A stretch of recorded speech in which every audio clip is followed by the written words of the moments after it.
Spencer Pratt's track-by-track review of Taylor Swift's Reputation. It's everything I dreamed it would be. During the promotional cycle for Taylor Swift's new album Reputation, perhaps no one has been more vocal about his love for T Swift than Spencer Pratt, formerly of The Hills and currently of the best Snapcat around. When Look What You Made Me Do came out, Spencer made his own version of the music video, and on Reputation release night, Spencer filmed himself listening to the album in its entirety. "This album is unbelievable," Spencer says. "I know why she waited 3 years, because she's been in the lab cooking a freaking Picasso here. She just smoked all her other albums. This is the Taylor I've always wanted her to come out and be. You can just feel she doesn't care anymore what people think. I just wish the concert was tonight. I actually had a dream last night that I was in the club with no shirt on and pretty much booty shorts. They were so small, and Heidi was there, Gunnar was there, and I had Moffy chargers all around because I was doing so much Snap content dancing in the club to all the songs. I rarely dream, so that's how powerful this album was." Spencer says he's always been interested in Taylor's relationships with her fellow high-profile celebrities,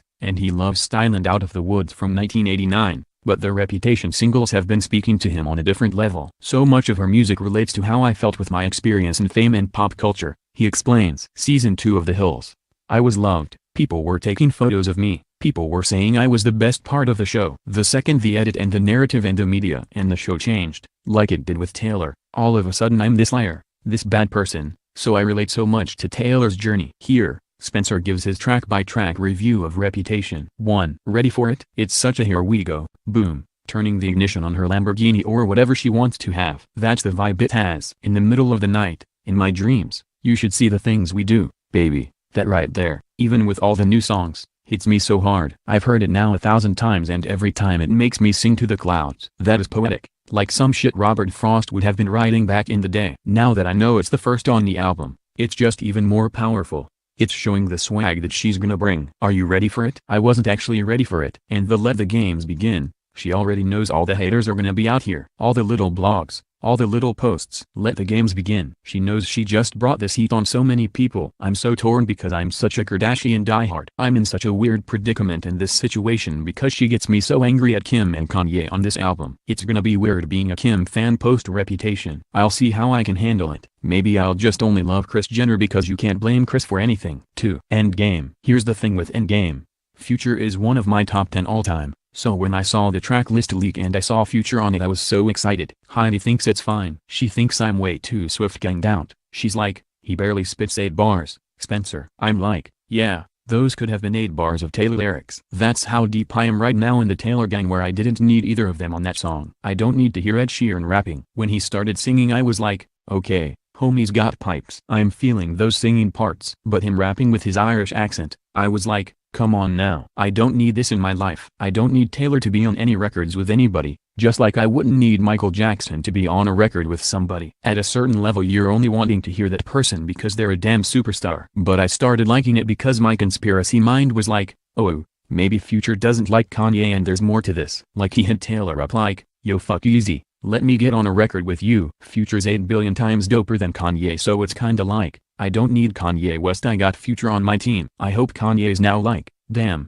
Future's writing with her. That makes me like it. If there's a conspiracy that Future wanted to piss off Kanye. 3. I did something bad. This should be the next single, 1,000,000,000%. I hope she spends $10 million on a damn music video. I don't know what she did bad, so I think that's the joke. I feel that because I didn't do anything bad and I got straight up hated on the Hills for somebody lying about their own thing they were lying about, and I become the liar and the leaker. I love this because I'm like, okay, if I did something bad it feels so good because you're the damn liar. I'm thinking she's referencing this whole Snapcat thing. I don't know. I'm sure the Swiftie YouTubers will break it down better than I will. For me, I relate to it because I didn't do anything bad and I got hated, and I have no idea why people hate on Taylor. Because she wants to have a really good image. Because she didn't go out like Katy Perry and act like she's some damn politician in the media. I don't wanna know who Taylor votes for. I don't care. I wanna hear hit damn records out of her and that's it. I wanna see her go on dates in Rome with frickin' Tom Hiddleston.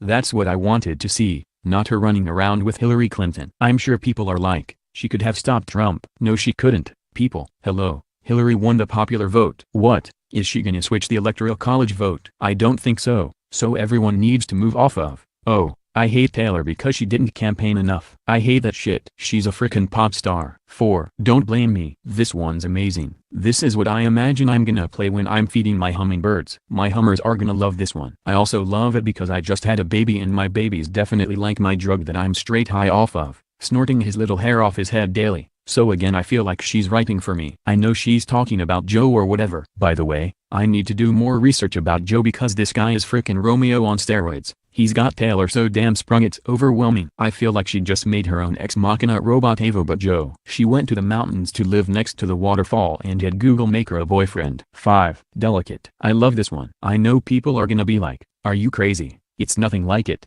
But to me it reminds me of my wife's song Fanatic. I love when the beat comes in. The production on this album is just phenomenal. Her voice sounds the best it's ever sounded. Everything just sounds so smooth and glossy and just makes me wanna drink red wine and eat cheese and crackers. I love My Reputation's never been worse.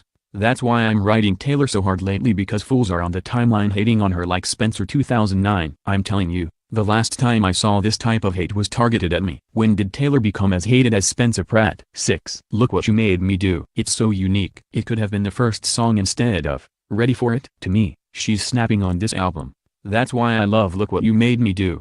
That's why I keep playing it. That's why as long as I have Snapchat it will be go-to. Because there's just moments throughout the day where I just feel like, look what you just made me do. That'll always be my favorite Taylor Swift song for life. The second that dropped I was like, oh my god. Who is this? This is Taylor Swift. I feel like I'm rising up from the dead. I feel like I'm just coming in the game like Taylor. Taylor and I are on parallel journeys right now. 7. So it goes. This'll be good in a movie scene or something. I don't wanna say least favorite, but this is on the bottom of my rotation. So far I've probably played this song maybe twice out of ones I now played probably 100 times. The thing about certain songs though, if it's in the right setting, like if I was late night in London and this came on and I was sipping tequila on ice and maybe the vibe was right, I could see it. Right now it's definitely not getting in my Snapchat rotation which tells you the level, but I'm not gonna go and say it's a bad song. There's such insane records on the album I don't know how it made the cut, let's just say that. 8. Gorgeous.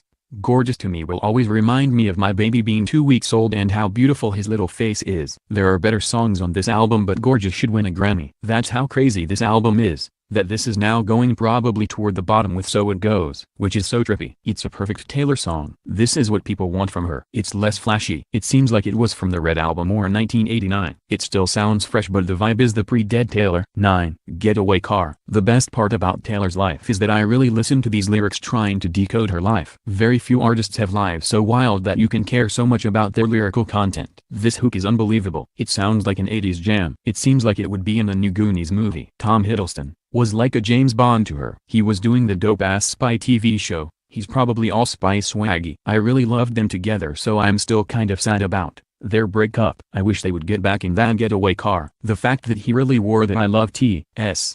shirt when he was pretty much an A-list movie star and was out there at that barbecue, he was all in. She got him. People were like, that was fake. He was not about to look that corny with his brand unless he was really all like, oh my god. I love this little 100-millionaire girl. 10. King of My Heart. King of My Heart is not one of my favorites. Girl, don't give Joe your soul yet. You just started dating. 11. Dancing with Our Hands Tied. Oh, I love this one. This reminds me of Style. It may be one of my top 3 favorites. The music video is gonna be just so 50 Shades of Grey ed out. The ones that are super positive have to be Joe. She's not about to give any of those dudes positive content at this point. This is just fire. 12. Dress. I hope she told her mom and dad, don't listen to this one. At 0:49 when she starts doing the pant why breathing, I think that's one of her best moments of singing. That hits my freaking holy damn spirit. Bless. Carve your name into my bedpost. Whoa. Girl, she is out here living her best sexual life. Everyone thinks that they know us but they know nothing about. That's Spady right there. Girl, she's pouring her life onto these pages. She has nothing to lose now. She wanted to just open up her heart to everyone. She doesn't need to do interviews if she writes songs like this. She doesn't need to reply to people. She just can write these hits. Flashback to my mistakes. Damn, she's just telling everybody what they want to hear. Like,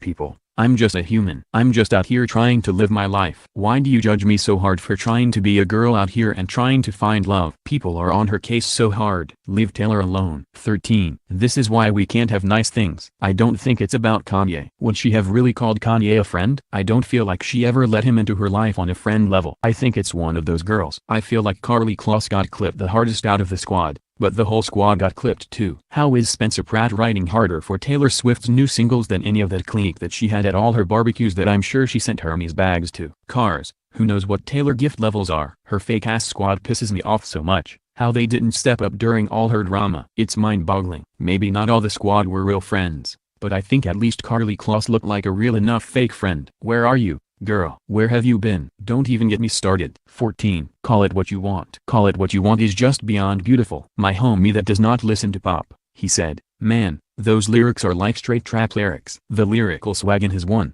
just like brought a knife to a gunfight. All the liars are calling me one. Those lyrics right there will go down forever to me. This is top 4 I would say. I love all the jokers dressing up as kings. That's definitely Kanye. He's always dressing all, oh, I'm so fashion, Mr. Fashion King, and she's just calling him a straight clown. 15. New Year's Day. This just made me so sad that I've never been invited to any of Taylor's parties. This one kind of got me emotional. None of those squad members deserve to be at any of those catered events. I'm so glad she eliminated all those people from her life. Those were all leeches. It's great everything turned out the way it did.